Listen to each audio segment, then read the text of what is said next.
Okay, so a little disclaimer before you watch this video.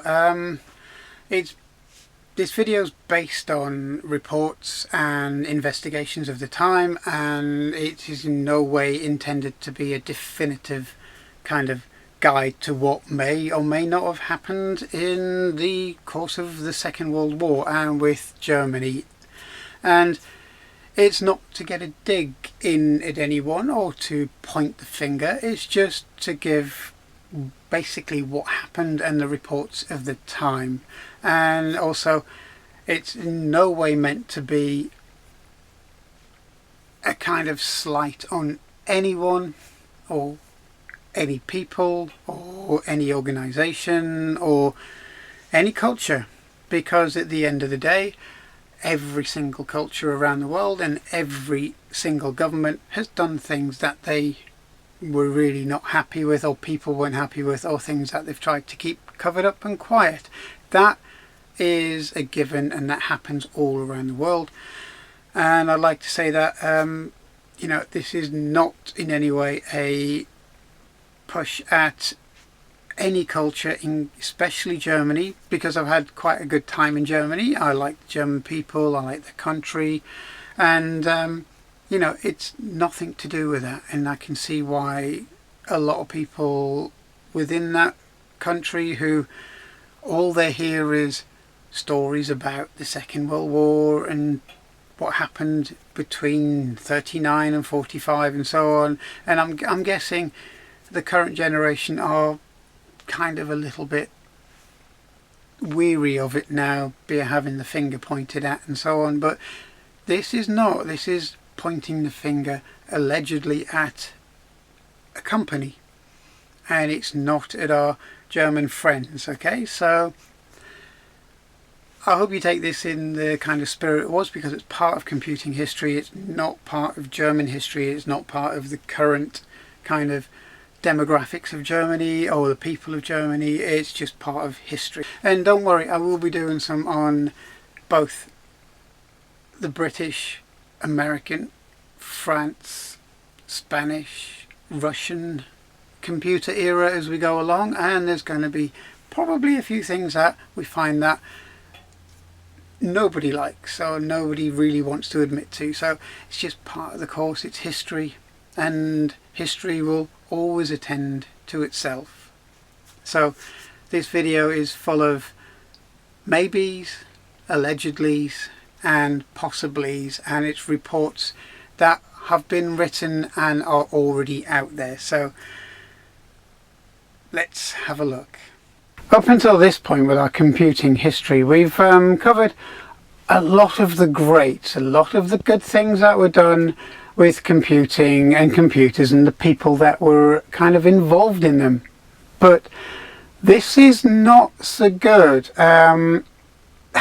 It's not so good from a kind of standpoint from today. But again, with this topic, there's always two sides to every coin, and we're going to cover both sides to each coin because it's only fair. In Germany during World War II, IBM engaged in business practice that was quite dubious, and it's been kind of shoved under the carpet. It was shoved under the carpet for quite a long time, until about maybe 15 years ago when things started to emerge. Now, this is because of a practice that IBM, the big tech giant of the United States, started to get involved with people from Germany and Nazi Germany, and that's when things started to go a little bit south as far as, well, as far as our modern day thinking is concerned. Now, we have to take it into context of the time, so we're not going to kind of start badgering this company straight away. Now,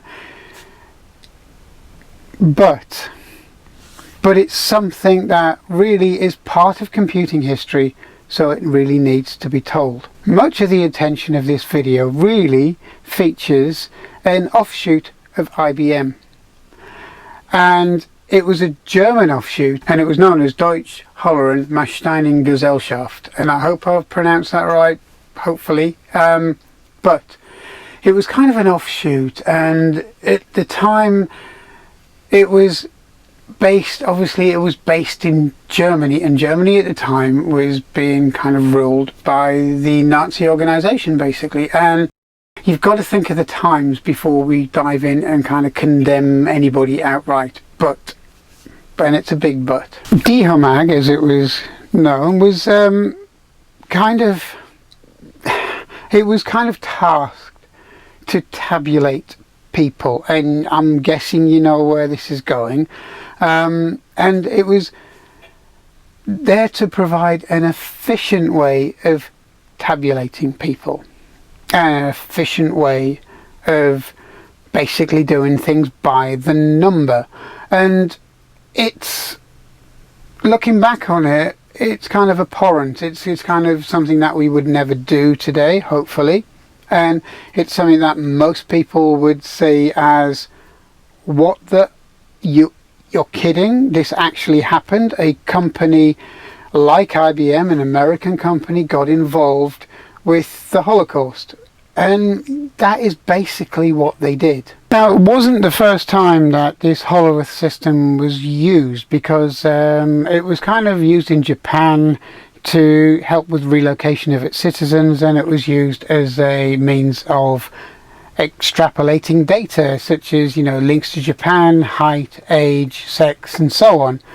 But it was actually its links to German and its Nazi war machine that really is the part that most people would have a hard time in kind of wondering why they would do it in the first place. They would have a hard time in believing that an American company could assist the Germans in this way. Now, there was a conclusion in a book by Edwin Black in 2001 that he reached that was basically saying that it was IBM's commercial activities in Germany during World War II that made it morally complicit in the Holocaust. Now, that's a huge statement. That's a massive statement to say that, a blue chip company as we know it now was complicit in the extermination of millions of people. That is a huge statement. Now, his book has been known to contain a lot of hyperbole and being a little bit superfluous, and it's a nice piece. It's a good piece. It's a good read if you kind of want to go down that section of history. But there are still a few things that are questionable within his book, and a few things that a lot of people would kind of balk at some of his ideas and some of his conclusions. But the main conclusion was that IBM assisted in the Holocaust. Now, there's also been claims that in his book that people have known for decades that IBM was complicit in the Holocaust, and it's nothing new, but it kind of got brushed under the carpet, and it's kind of even to the point it's been brushed under the carpet because not a lot of people really understand the history of IBM and Nazi Germany. And it was the fact that an American company was involved in it. And I think that's what most people would have a hard time in kind of understanding. Now, in February 2001, there was a claim that was filed with the US federal court on behalf of the concentration camp survivors. And it was against IBM, and it was a suit accused IBM of allegedly providing punch card equipment and punch card technology to facilitate the Holocaust and for covering up German IBM subsidiaries' activities throughout the wartime period. But in 2004, it was the lawsuit was dropped because lawyers feared that the suit would slow down payments for the Holocaust Survivors Fund. And that was basically for people who had suffered under Nazi persecution. And IBM's German division paid 3 million into the fund while making it clear that they were not admitting liability. But that's not a massive amount. I mean, $3 million to a company as big as IBM is like somebody spending £1,000 on a TV for their own home. You know, it's a chunk of money, but it's not going to break the bank, and it's not a massive amount when you think of it in terms of IBM and their massive sales and their massive pot of money that they have with their financial backing and so on. So wasn't a lot, was it? One thing you got to remember is that Hollerith equipment was being used by the Germans, but also Diomag was under the control of Nazi Germany at the time. You know, it's kind of like, do we do as we're told and live, or do we not do as we're told and possibly be executed? Now, that was kind of the predicament that people were in at the time under this rule. Now, that's something that people who from the outside in the 21st century would probably not understand. They'd probably think everything is black and white. But it's not. It never was. And it was also pointed out that many American companies, but not just American companies, many companies from around the world at that time did what they were told. Again, when you're under a thumb and under rule of that nature, would you really go against a massive war machine? But then again, IBM have been accused of withholding documents and evidence relating to this whole kind of sorry saga. And, you know, this may come to light in the future, but at the moment, not so much. It's kind of being buried. And you can kind of understand it from a corporate point of view. But at the end of the day, it was quite a long time ago. And people have moved on. The whole world has moved on. And I do believe that people on kind of modern day times would understand the predicament that a offshoot of IBM may have had at the time under gunpoint. So again, as I say, there's always two sides to every coin. But their Hollerith systems and their tabulating machines and their punch card systems really did make, for want of a better term, the Holocaust run like clockwork. It was a massive step in organization. It was a massive step in computerized organization of what was mass executions. Now, if that system was used in some other way, and it was used for good, then everybody in the entire world would be applauding IBM and its subsidiaries and its offshoot companies. But that's not quite how history has it. At the time, in Hitler's Germany, it was said that the trains to the death camps always ran on time. And, you know, underlying all of this, it was powered by IBM. Although dozens of companies such as Coca-Cola, Kodak, and many, many more made clients of Nazi Germany. And there was a few multinational companies from America, other than these, that actually also made clients of Nazi Germany. So it wasn't unusual at the time.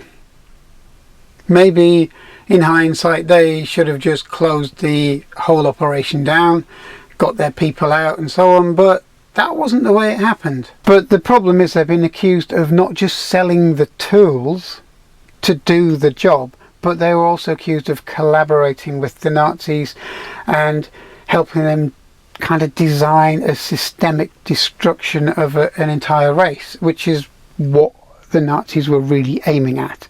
Now, that's not a good accusation to have overhead or be held above you.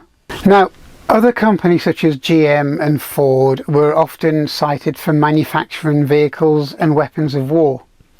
But tracking people, trains, logistics was really, it was in IBM's hands in Nazi Germany.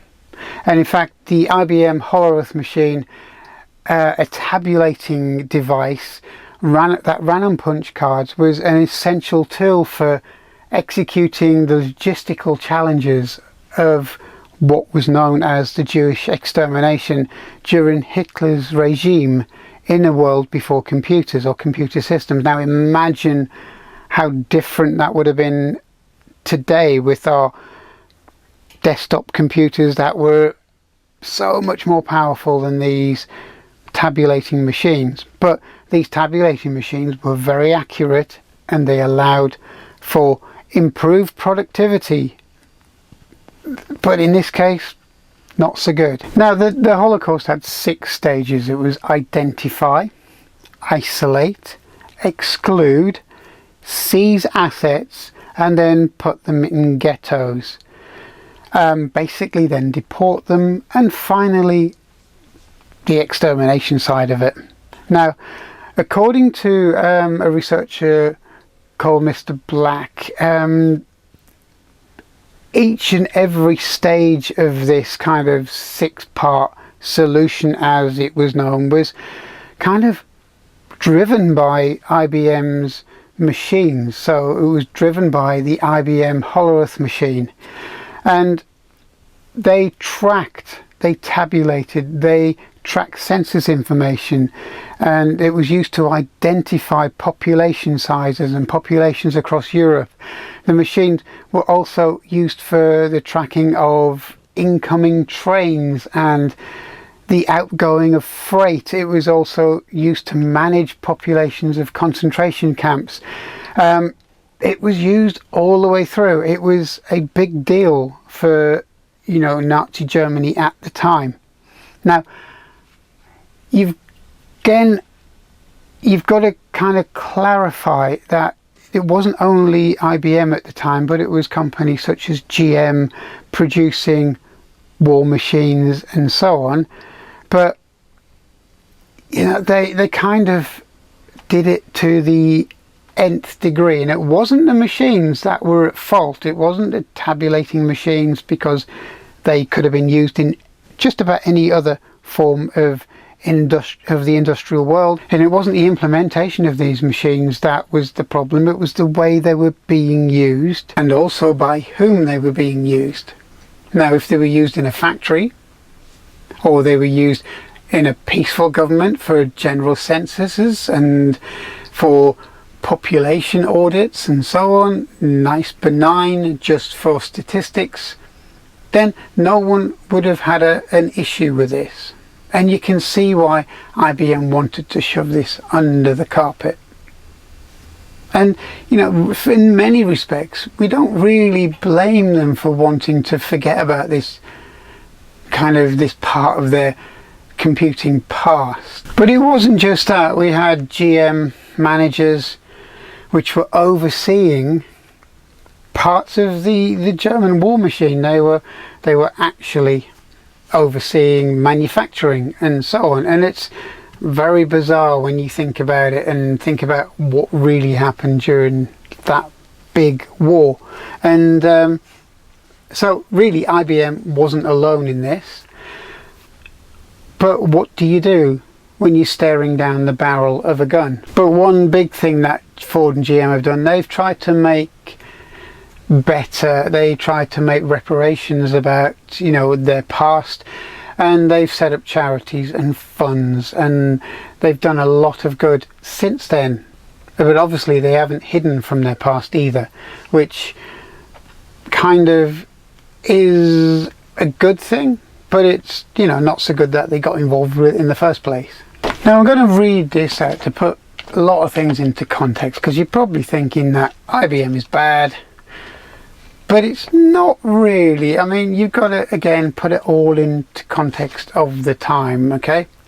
So, you're the founder of IBM. I'll read this directly from a quote. You're founder of IBM, you're Thomas Watson, and you face a choice. Hitler has just come to power in Germany, and you are considering whether to direct your German dealings to bid for the job of tabulating the results of the census the Nazi government want to conduct. Now, remember, this was pre-war. Okay, this was pre-aggression, pre-everything that came after this point. So while you're making up your mind in your New York office, the local papers swell with stories of anti-Semitic outrages committed by that government. On March 18th, 1983, the New York Times reports that the Nazis have ousted all Jewish professionals, lawyers, doctors, teachers, and so on from their jobs. A front page story under the headline, German fugitives tell of atrocities at the hands of Nazis, describe brown shirts dragging Jews out of Berlin, out of their restaurants, forcing them to run a gauntlet of kicks and blows. It's not good. You know, other stories of people being forced to clean the streets with toothbrushes, book burnings, of refugees fleeing Germany, and 30,000 political prisoners and others imprisoned in concentration camps. And in March 27, virtually outside of your office window, there was a huge protest about everything that was going on. 50,000 people in Madison Square Gardens. And that was to boycott American firms, to boycott Germany. That's kind of sobering, but we don't know the entire truth behind it all. We've got snippets and assumptions and a lot of allegedlys and a lot of, you know, third and fourth hand information, because nothing's been released really. There's a lot of documentation that hasn't been released. So I believe at the end of the day, IBM should just release everything it has. It was a long time ago, and then move on. And I think that's probably one of the best way of doing things, really. Just get it out there, move on. It's you know, a long time ago. As far as the generations afterwards will not have a clue about what happened at that time, and they will not really understand the kind of fear that people in Germany at the time would have had. They won't understand the fear of corporations at the time to go against a Nazi war machine. And they won't understand the thinking of big corporates who are really seem to be out there just to make money. Kind of signing off, usually saying I hope you enjoyed this, is not really where it was aiming. I hope that you found it informative. I hope that you take everything on this video with a kind of outlook of it needs to be investigated, an outlook of a lot of this is a pinch of salt. A lot of comments are allegedly, a lot of the comments are possibly, because as I said, nothing's really been released documents wise and so on. You can take it as fact that the machines were used, because they were. That's been documented. But whether or not a global company was really complicit, that's something that only you can make your mind upon. And maybe, you know, you got to have a think about whether a technology company should be held accountable to what happened for an extreme organisation, an extreme government, and an extreme war machine like Nazi Germany at the time and Hitler's regime. Now, there's going to be a lot of people watching this in Germany and other parts of the world who really want to forget about all of this, and I can completely understand that, because 3-4 generations on, we are a very different people. But whether or not we should brush things like this under the carpet, I personally don't think so. Otherwise we don't learn from history. And I personally think that the truth should always be out there, because that's the only way we're not going to repeat the same mistakes again. Does IBM really deserve to be punished for this? I think they should pay a lot more than 3 million. I think they should shovel a lot more than that into the accounts of the survivors from the Holocaust.